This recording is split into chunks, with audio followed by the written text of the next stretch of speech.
yaşıma kadar ne yaşamaktan korktum, ne de aç kalmaktan. Tek korktuğum şey namerde muhtaç olmaktan korktum.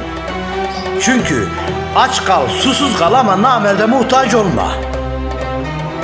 Özellikle yakınına muhtaç olma. El senin halinden anlar ama yakının anlamaz. O ancak reklamını yapmasını bilir. Seni rezil etmesini bilir. Adını çıkartır, olduğun gibi kalırsın.